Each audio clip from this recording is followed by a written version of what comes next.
تفہیم القرآن سید ابو العلا مودودی سورۃ الممتحنہ آیات 10 تا 13 حصہ دوم اعوذ باللہ من الشیطان الرجیم بسم اللہ الرحمن الرحیم وَإِن فَأْتِكُمْ شَيْءٌ مِّنْ أَزْوَاجِكُمْ إِلَى الْكُفَّارِ فَعَاقَبْتُمْ فَأْتُوا الَّذِي ذَهَبَتْ أَزْوَاجُهُمْ مِثْلَ مَا أَنفَقُوا۔ اور اگر تمہاری کافر بیویوں کے مہروں میں سے کچھ تمہیں کفار سے واپس نہ ملے اور پھر تمہاری نوبت آئے تو جن لوگوں کی بیویاں ادھر رہ گئی ہیں ان کو اتنی رقم ادا کر دو جو ان کے دیے ہوئے مہروں کے برابر ہو۔ تفسیر۔ اس معاملے کی 2 صورتیں تھیں اور اس آیت کا انطباق دونوں صورتوں پر ہوتا ہے۔ ایک صورت یہ تھی کہ جن کفار سے مسلمانوں کے معاہدانہ تعلقات تھے ان سے مسلمانوں نے یہ معاملہ طے کرنا چاہا کہ جو عورتیں ہجرت کر کے ہماری طرف آ گئی ہیں ان کے مہر ہم واپس کر دیں گے، اور ہمارے آدمیوں کی جو کافر بیویاں ادھر رہ گئی ہیں ان کے مہر تم واپس کر دو۔ لیکن انہوں نے اس بات کو قبول نہ کیا۔ چنانچہ امام زہری رحمہ اللہ بیان کرتے ہیں کہ اللہ تعالیٰ کے حکم کی پیروی کرتے ہوئے مسلمان ان عورتوں کے مہر واپس دینے کے لیے تیار ہو گئے جو مشرکین کے پاس مکہ میں رہ گئی تھیں،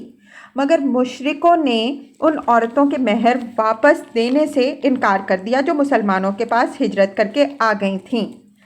اس پر اللہ تعالیٰ نے حکم دیا کہ مہاجر عورتوں کے جو مہر تمہیں مشرکین کو واپس کرنے ہیں وہ ان کو بھیجنے کے بجائے مدینے ہی میں جمع کر لیے جائیں، اور جن لوگوں کو مشرکین سے اپنے دیے ہوئے مہر واپس لینے ہیں ان میں سے ہر ایک کو اتنی رقم دی جائے جو اسے کفار سے وصول ہونی چاہیے تھی۔ دوسری صورت یہ تھی کہ جن کفار سے مسلمانوں کے معاہدانہ تعلقات نہ تھے ان کے علاقوں سے بھی متعدد آدمی اسلام قبول کر کے دارالاسلام میں آ گئے تھے اور ان کی کافر بیویاں وہاں رہ گئی تھیں۔ اسی طرح بعض عورتیں بھی مسلمان ہو کر ہجرت کر آئی تھیں اور ان کے کافر شوہر وہاں رہ گئے تھے۔ ان کے بارے میں یہ فیصلہ کر دیا گیا کہ دارالاسلام میں عدلے کا بدلہ چکا دیا جائے۔ جب کفار سے کوئی مہر واپس نہیں ملنا ہے تو انہیں بھی کوئی مہر واپس نہ کیا جائے، اس کے بجائے جو عورت ادھر آ گئی اس کے بدلے کا مہر اس شخص کو ادا کر دیا جائے جس کی بیوی ادھر رہ گئی۔ لیکن اگر اس طرح حساب برابر نہ ہو سکے اور جن مسلمانوں کی بیویاں ادھر رہ گئی ہیں ان کے وصول طلب مہر ہجرت کر کے آنے والی مسلمان عورتوں کے مہر سے زیادہ ہوں تو حکم دیا گیا کہ اس مال غنیمت سے باقی رقمیں ادا کر دی جائیں جو کفار سے لڑائی میں مسلمانوں کے ہاتھ آئے ہوئے ہیں۔ ابن عباس رضی اللہ عنہ کی روایت ہے کہ جس شخص کے حصے کا مہر وصول طلب رہ جاتا تھا نبی اکرم صلی اللہ علیہ وآلہ وسلم یہ حکم دیتے تھے کہ اس کے نقصان کی تلافی مال غنیمت سے کر دی جائے۔ ابن جریر۔ اسی مسلک کو عطا، مجاہد، زہری، مسروق، ابراہیم نخعی، قتادہ، مقاتل اور ضحاک نے اختیار کیا۔ یہ سب حضرات کہتے ہیں کہ جن لوگوں کے مہر کفار کی طرف رہ گئے ہوں ان کا بدلہ کفار سے ہاتھ آئے ہوئے مجموعی مال غنیمت میں ادا کیا جائے،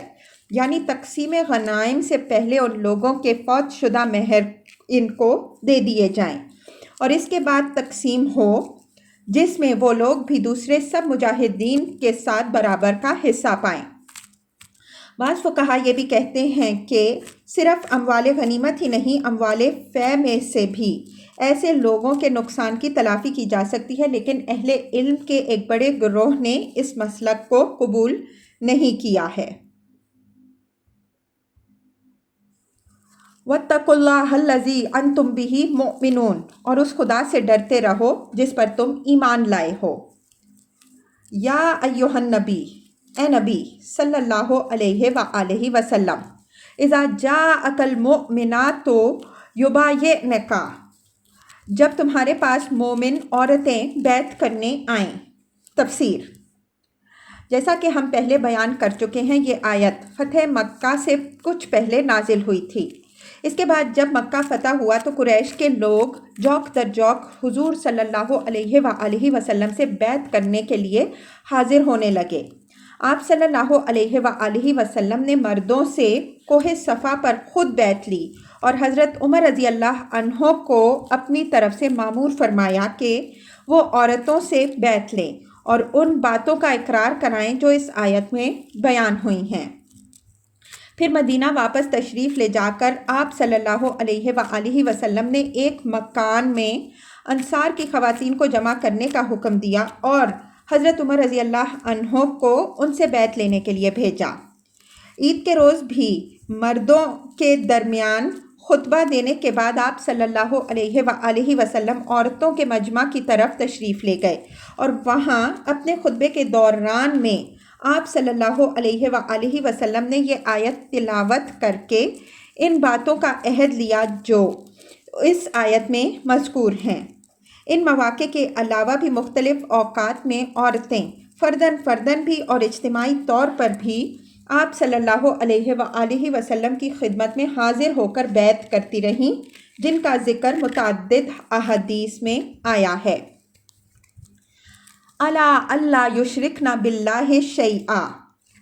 اور اس بات پر عہد کریں کہ وہ اللہ کے ساتھ کسی چیز کو شریک نہ کریں گی۔ ولا یسرکن، چوری نہ کریں گی۔ تفسیر: مکہ معظمہ میں جب عورتوں سے بیعت لی جا رہی تھی اس وقت حضرت ابو سفیان رضی اللہ عنہ کی بیوی ہند بنت عتبہ رضی اللہ عنہا نے اس حکم کی تشریح دریافت کرتے ہوئے حضور صلی اللہ علیہ وآلہ وسلم سے عرض کیا، یا رسول اللہ صلی اللہ علیہ وآلہ وسلم، ابو سفیان ذرا بخیل آدمی ہیں، کیا میرے اوپر اس میں کوئی گناہ ہے کہ میں اپنی اور اپنے بچوں کی ضروریات کے لیے ان سے پوچھے بغیر ان کے مال میں سے کچھ لے لیا کروں؟ آپ صلی اللہ علیہ وآلہ وسلم نے فرمایا، نہیں، مگر بس معروف کی حد تک، یعنی بس اتنا مال لے لو جو فی الواقع جائز ضروریات کے لیے کافی ہو۔ احکام القرآن ابن عربی: ولا یزنین، زنا نہ کریں گی، ولا یقتلن اولادہن، اپنی اولاد کو قتل نہ کریں گی۔ تفسیر: اس میں اسقاط حمل بھی شامل ہے، خواہ وہ جائز حمل کا اسقاط ہو یا ناجائز حمل کا۔ ولا یأتین ببہتان یفترینہ بین ایدیہن وارجلہن، اپنے ہاتھ پاؤں کے آگے کوئی بہتان کھڑ کے نہ لائیں گی۔ تفسیر: اس سے دو قسم کے بہتان مراد ہیں، ایک یہ کہ کوئی عورت دوسری عورتوں پر غیر مردوں سے آشنائی کی تہمتیں لگائے اور اس طرح کے قصے لوگوں میں پھیلائے، کیونکہ عورتوں میں خاص طور پر ان باتوں کے چرچے کرنے کی بیماری پائی جاتی ہے۔ دوسرا یہ کہ ایک عورت بچہ تو کسی کا جنے اور شوہر کو یقین دلائے کہ یہ تیرا ہی ہے۔ ابو داؤد میں حضرت ابو ہریرہ رضی اللہ عنہ کی روایت ہے کہ انہوں نے حضور صلی اللہ علیہ وآلہ وسلم کو یہ فرماتے سنا ہے کہ جو عورت کسی خاندان میں کوئی بچہ ایسا گھسا لائے جو اس خاندان کا نہیں ہے، اس کا اللہ سے کوئی واسطہ نہیں اور اللہ اسے کبھی جنت میں داخل نہ کرے گا۔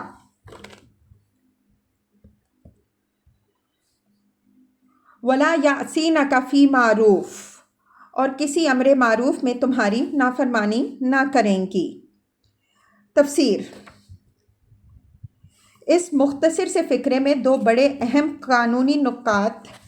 بیان کیے گئے ہیں۔ پہلا نکتہ یہ ہے کہ نبی صلی اللہ علیہ وآلہ وسلم کی اطاعت پر بھی اطاعت فی المعروف کی قید لگائی گئی، حالانکہ حضور صلی اللہ علیہ وآلہ وسلم کے بارے میں اس امر کے کسی ادنیٰ درجے شبہے کی گنجائش بھی نہ تھی کہ آپ صلی اللہ علیہ وآلہ وسلم کبھی منکر کا حکم بھی دے سکتے ہیں۔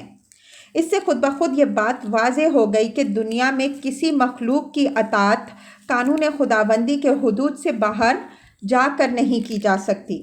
کیونکہ جب خدا کے رسول صلی اللہ علیہ وآلہ وسلم تک کی اطاعت معروف کی شرط سے مشروط ہے تو پھر کسی دوسرے کا یہ مقام کہاں ہو سکتا ہے کہ اسے غیر مشروط اطاعت کا حق پہنچے اور اس کے کسی ایسے حکم یا قانون یا ضابطے اور رسم کی پیروی کی جائے جو قانون خداوندی کے خلاف ہو۔ اس قاعدے کو رسول اللہ صلی اللہ علیہ وآلہ وسلم نے ان الفاظ میں بیان فرمایا ہے: لا طاعۃ فی معصیۃ اللہ انما الطاعۃ فی المعروف۔ اللہ کی نافرمانی میں کوئی اطاعت نہیں ہے، اطاعت صرف معروف میں ہے۔ یہی مضمون اکابر اہل علم نے اس آیت میں سے مستنبط کیا ہے۔ حضرت عبد الرحمن بن زید بن اسلم رحمہ اللہ فرماتے ہیں: اللہ تعالیٰ نے یہ نہیں فرمایا کہ وہ تمہاری نافرمانی نہ کریں، بلکہ فرمایا کہ وہ معروف میں تمہاری نافرمانی نہ کریں۔ پھر جب اللہ تعالیٰ نے نبی تک کی اطاعت کو اس شرط سے مشروط کیا تو کسی اور شخص کے لیے یہ کیسے سزاوار ہو سکتا ہے کہ معروف کے سوا کسی معاملے میں اس کی اطاعت کی جائے۔ امام ابو بکر جساس رحمہ اللہ لکھتے ہیں: اللہ کو معلوم تھا کہ اس کا نبی کبھی معروف کے سوا کسی چیز کا حکم نہیں دیتا، پھر بھی اس نے اپنے نبی کی نافرمانی سے منع کرتے ہوئے معروف کی شرط لگا دی تاکہ کوئی شخص کبھی اس امر کی گنجائش نہ نکال سکے کہ ایسی حالت میں بھی سلاطین کی اطاعت کی جائے جبکہ ان کا حکم اللہ کی اطاعت میں نہ ہو۔ نبی صلی اللہ علیہ وآلہ وسلم کا ارشاد ہے: من اطاع مخلوقا فی معصیۃ الخالق سلط اللہ علیہ ذالک المخلوق، یعنی جو شخص خالق کی معصیت میں کسی مخلوق کی اطاعت کرے اللہ تعالیٰ اس پر اسی مخلوق کو مسلط کر دیتا ہے۔ احکام القرآن۔ علامہ آلوسی فرماتے ہیں: یہ ارشاد ان جاہلوں کے خیال کی تردید کرتا ہے جو سمجھتے ہیں کہ اولو الامر کی اطاعت مطلقاً لازم ہے۔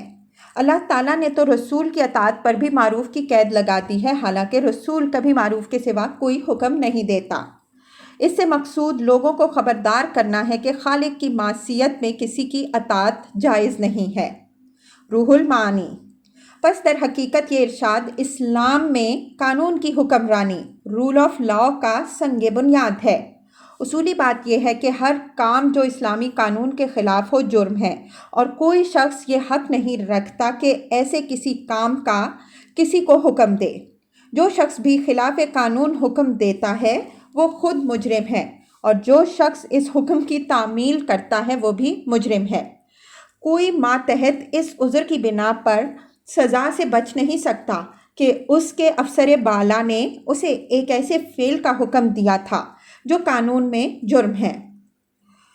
دوسری بات جو آئینی حیثیت سے بڑی اہمیت رکھتی ہے یہ ہے کہ اس آیت میں 5 منفی احکام دینے کے بعد مثبت حکم صرف ایک ہی دیا گیا ہے، اور وہ یہ ہے کہ تمام کاموں میں نبی صلی اللہ علیہ وآلہ وسلم کے احکام کی اطاعت کی جائے گی۔ جہاں تک برائیوں کا تعلق ہے وہ بڑی بڑی برائیاں گنا دی گئیں جن میں زمانہ جاہلیت کی عورتیں مبتلا تھیں اور ان سے باز رہنے کا عہد لے لیا گیا، مگر جہاں تک بھلائیوں کا تعلق ہے ان کی کوئی فہرست دے کر عہد نہیں لیا گیا کہ تم فلاں فلاں اعمال کرو گی، بلکہ صرف یہ عہد لیا گیا کہ جس نے کام کا بھی حضور صلی اللہ علیہ وآلہ وسلم حکم دیں گے اس کی پیروی تمہیں کرنی ہوگی۔ اب یہ ظاہر ہے کہ اگر وہ نیک اعمال صرف وہی ہوں جن کا حکم اللہ تعالیٰ نے قرآن مجید میں دیا ہے تو عہد ان الفاظ میں لیا جانا چاہیے تھا کہ تم اللہ کی نافرمانی نہ کرو گی، یا یہ کہ تم قرآن کے احکام کی نافرمانی نہ کرو گی۔ لیکن جب عہد ان الفاظ میں لیا گیا کہ جس نے کام کا حکم بھی رسول اللہ صلی اللہ علیہ وآلہ وسلم دیں گے تم اس کے خلاف ورزی نہ کرو گی، تو اس سے خود بخود یہ نتیجہ نکلتا ہے کہ معاشرے کی اصلاح کے لیے حضور صلی اللہ علیہ وآلہ وسلم کو وسیع ترین اختیارات دیے گئے ہیں، اور آپ صلی اللہ علیہ وآلہ وسلم کے تمام احکام واجب الاطاعت ہیں، خواہ وہ قرآن میں موجود ہوں یا نہ ہوں۔ اسی آئینی اختیار کی بنا پر رسول اللہ صلی اللہ علیہ وآلہ وسلم نے بیعت لیتے ہوئے ان بہت سی برائیوں کے چھوڑنے کا عہد لیا جو اس وقت عرب معاشرے کی عورتوں میں پھیلی ہوئی تھیں، اور متعدد ایسے احکام دیے جو قرآن میں مذکور نہیں ہیں۔ اس کے لیے حسب ذیل احادیث ملاحظہ ہوں۔ ابن عباس رضی اللہ عنہ، ام سلمہ رضی اللہ عنہا اور ام عطیہ رضی اللہ عنہا انصاریہ وغیرہ کی روایات ہیں کہ رسول اللہ صلی اللہ علیہ وآلہ وسلم نے عورتوں سے بیعت لیتے وقت یہ عہد لیا کہ وہ مرنے والوں پر نوحہ نہ کریں گی۔ یہ روایات بخاری، مسلم، نسائی اور ابن جریر نے نقل کی ہیں۔ ابن عباس رضی اللہ عنہ کی ایک روایت میں یہ تفصیل ہے کہ حضور صلی اللہ علیہ وآلہ وسلم نے حضرت عمر رضی اللہ عنہ کو عورتوں سے بیعت لینے کے لیے مامور کیا اور حکم دیا کہ ان کو نوحہ کرنے سے منع کریں، کیونکہ زمانہ جاہلیت میں عورتیں مرنے والوں پر نوحہ کرتے ہوئے کپڑے پھاڑتی تھیں، منہ نوچتی تھیں، بال کاٹتی تھیں اور سخت واویلا مچاتی تھیں۔ ابن جریر زید بن اسلم رحمہ اللہ روایت کرتے ہیں کہ آپ صلی اللہ علیہ وآلہ وسلم نے بیعت لیتے وقت عورتوں کو اس سے منع کیا کہ وہ مرنے والوں پر نوحہ کرتے ہوئے اپنے منہ نوچے اور گریبان پھاڑیں اور واویلا کریں اور شعر گا گا کر بین کریں۔ اسی کی ہم معنی ایک روایت ابن ابی حاتم اور ابن جریر نے ایسی خاتون سے نقل کی ہے جو بیعت کرنے والیوں میں شامل تھیں۔ قتادہ اور حسن بصری رحمہم اللہ کہتے ہیں کہ جو عہد حضور صلی اللہ علیہ وآلہ وسلم نے بیعت لیتے وقت عورتوں سے لیے تھے، ان میں سے ایک یہ بھی تھا کہ وہ غیر محرم مردوں سے بات نہ کریں گی۔ ابن عباس رضی اللہ عنہ کی روایت میں اس کی یہ وضاحت ہے کہ غیر مردوں سے تخلیے میں بات نہ کریں گی۔ قتادہ رحمہ اللہ نے مزید وضاحت یہ کی ہے کہ حضور صلی اللہ علیہ وآلہ وسلم کا یہ ارشاد سن کر حضرت عبد الرحمن بن عوف نے عرض کیا، یا رسول اللہ صلی اللہ علیہ وآلہ وسلم، کبھی ایسا ہوتا ہے کہ ہم گھر پر نہیں ہوتے اور ہمارے ہاں کوئی صاحب ملنے آ جاتے ہیں۔ آپ صلی اللہ علیہ وآلہ وسلم نے فرمایا، میری مراد یہ نہیں ہے، یعنی عورت کا کسی کے آنے والے سے اتنی بات کہہ دینا ممنوع نہیں ہے کہ صاحب خانہ گھر پر موجود نہیں ہے۔ حضرت فاطمہ رضی اللہ عنہا کی خالہ امیمہ بنت رقیقہ رضی اللہ عنہا سے حضرت عبداللہ بن عمر بن عاص رضی اللہ عنہ نے یہ روایت نقل کی ہے کہ رسول اللہ صلی اللہ علیہ وآلہ وسلم نے ان سے یہ عہد لیا کہ نوحہ نہ کرنا اور جاہلیت کے سے بناؤ سنگھار کر کے اپنی نمائش نہ کرنا۔ حضور صلی اللہ علیہ وآلہ وسلم کی ایک خالہ سلمہ بنت قیس رضی اللہ عنہا کہتی ہیں کہ میں انصار کی چند عورتوں کے ساتھ بیعت کے لیے حاضر ہوئی تو آپ صلی اللہ علیہ وآلہ وسلم نے قرآن کی اس آیت کے مطابق ہم سے عہد لیا، پھر فرمایا وَلَا تَغْشَنَّ أَزْوَاجَكُنَّ، اپنے شوہروں سے دھوکہ بازی نہ کرنا۔ جب ہم واپس ہونے لگیں تو ایک عورت نے مجھ سے کہا کہ جا کر حضور صلی اللہ علیہ وآلہ وسلم سے پوچھو شوہروں سے دھوکے بازی کرنے کا کیا مطلب ہے۔ میں نے جا کر پوچھا تو آپ صلی اللہ علیہ وآلہ وسلم نے فرمایا تَأْخُذْ مَالَهُ فَتَهَابَ غَيْرَهُ، یہ کہ تو اس کا مال لے اور دوسروں پر لٹائے۔ ام عطیہ رضی اللہ عنہا فرماتی ہیں کہ حضور صلی اللہ علیہ وآلہ وسلم نے بیعت لینے کے بعد ہمیں حکم دیا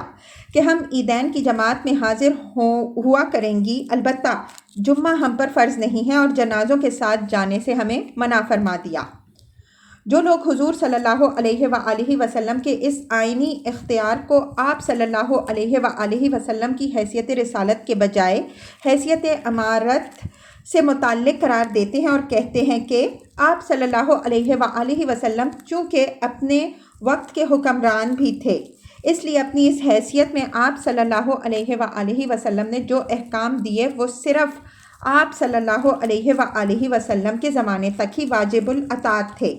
وہ بڑی جہالت کی بات کہتے ہیں۔ اوپر کی سطور میں ہم نے حضور صلی اللہ علیہ وآلہ وسلم کے جو احکام نقل کیے ہیں ان پر ایک نگاہ ڈال لیجئے۔ ان میں عورتوں کی اصلاح کے لیے جو ہدایات آپ صلی اللہ علیہ وآلہ وسلم نے دی ہیں وہ اگر محض حاکم وقت ہونے کی حیثیت سے ہوتی تو ہمیشہ کے لیے پوری دنیا کے مسلم معاشرے کی عورتوں میں یہ اصلاحات کیسے رائج ہو سکتی تھیں۔ آخر دنیا کا وہ کون سا حاکم ہے جس کو یہ مرتبہ حاصل ہو کہ ایک مرتبہ اس کی زبان سے ایک حکم صادر ہو اور روئے زمین پر جہاں جہاں بھی مسلمان آباد ہیں وہاں کے مسلم معاشرے میں ہمیشہ کے لیے وہ اصلاح رائج ہو جائے جس کا حکم اس نے دیا ہے۔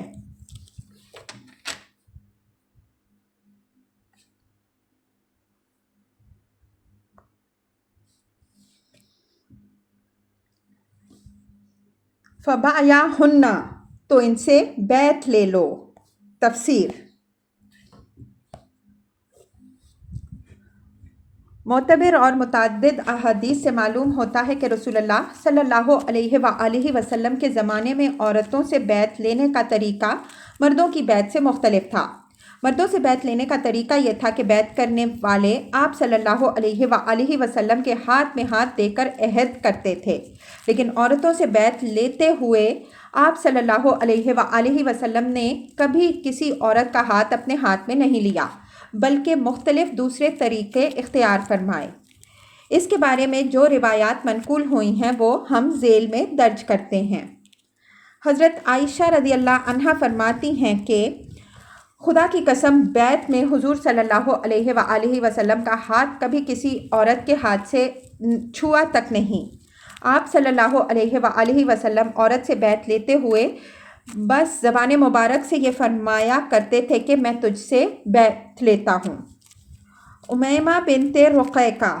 رضی اللہ عنہا کا بیان ہے کہ میں اور چند عورتیں حضور صلی اللہ علیہ وآلہ وسلم کی خدمت میں بیعت کے لیے حاضر ہوئیں اور آپ صلی اللہ علیہ وآلہ وسلم نے قرآن کی اس آیت کے مطابق ہم سے عہد لیا۔ جب ہم نے کہا ہم معروف میں آپ صلی اللہ علیہ وآلہ وسلم کی نافرمانی نہ کریں گی تو آپ صلی اللہ علیہ وآلہ وسلم نے فرمایا جہاں تک تمہارے بس میں ہو اور تمہارے لیے ممکن ہو۔ ہم نے عرض کیا اللہ اور اس کا رسول صلی اللہ علیہ وآلہ وسلم ہمارے لیے خود ہم سے بڑھ کر رحیم ہیں۔ پھر ہم نے عرض کیا یا رسول اللہ صلی اللہ علیہ وآلہ وسلم ہاتھ بڑھائیے تاکہ ہم آپ صلی اللہ علیہ وآلہ وسلم سے بیعت کریں۔ آپ صلی اللہ علیہ وآلہ وسلم نے فرمایا میں عورتوں سے مصافحہ نہیں کرتا، بس میں تم سے عہد لیتا ہوں۔ چنانچہ آپ صلی اللہ علیہ وآلہ وسلم نے عہد لے لیا۔ ایک اور روایت میں ان کا بیان ہے کہ آپ صلی اللہ علیہ وآلہ وسلم نے ہم میں سے کسی عورت سے بھی مصافحہ نہیں کیا۔ ابو داؤد نے مراسیل میں شعبی رحمہ اللہ کی روایت نقل کی ہے کہ عورتوں سے بیعت لیتے وقت ایک چادر حضور صلی اللہ علیہ وآلہ وسلم کی طرف بڑھائی گئی۔ آپ صلی اللہ علیہ وآلہ وسلم نے بس اسے ہاتھ میں لے لیا اور فرمایا میں عورتوں سے مصافحہ نہیں کرتا۔ یہی مضمون ابن ابی حاتم نے شعبی سے، عبدالرزاق نے ابراہیم نخعی سے اور سعید بن منصور نے قیس بن ابی حازم سے نقل کیا ہے۔ ابن اسحاق نے مغازی میں ابان بن صالح سے روایت نقل کی ہے کہ حضور صلی اللہ علیہ وآلہ وسلم پانی کے ایک برتن میں ہاتھ ڈال دیتے تھے اور پھر اسی برتن میں عورت بھی ہاتھ ڈال دیتی تھی۔ بخاری میں حضرت عبداللہ بن عباس رضی اللہ عنہ کی روایت ہے کہ عید کا خطبہ دینے کے بعد آپ صلی اللہ علیہ وآلہ وسلم مردوں کی صفوں کو چیرتے ہوئے اس مقام پر تشریف لے گئے جہاں عورتیں بیٹھی ہوئی تھیں۔ آپ صلی اللہ علیہ وسلم نے وہاں اپنی تقریر میں قرآن مجید کی یہ آیت پڑھی، پھر عورتوں سے پوچھا تم اس کا عہد کرتی ہو؟ مجمع میں سے ایک عورت نے جواب دیا ہاں یا رسول اللہ صلی اللہ علیہ وآلہ وسلم۔ ایک روایت میں جسے ابن حبان، ابن جریر اور بزار وغیرہ نے نقل کیا ہے، ام عطیہ انصاریہ رضی اللہ عنہا کا یہ بیان ملتا ہے کہ حضور صلی اللہ علیہ وآلہ وسلم نے گھر کے باہر سے ہاتھ بڑھایا اور ہم نے اندر سے ہاتھ بڑھائے، لیکن اس سے یہ لازم نہیں آتا کہ عورتوں نے آپ صلی اللہ علیہ وآلہ وسلم سے مصافحہ بھی کیا ہو، کیونکہ حضرت ام عطیہ رضی اللہ عنہا نے مصافحے کی تصریح نہیں کی ہے۔ غالباً اس موقع پر یہ صورت رہی ہوگی کہ عہد لیتے وقت آپ صلی اللہ علیہ وآلہ وسلم نے باہر سے ہاتھ بڑھایا ہوگا اور اندر سے عورتوں نے اپنے اپنے ہاتھ آپ صلی اللہ علیہ وآلہ وسلم کی طرف بڑھائے ہوں گے۔ بغیر اس کے کہ ان میں سے کسی کا ہاتھ آپ صلی اللہ علیہ وآلہ وسلم کے ہاتھ سے مس ہو۔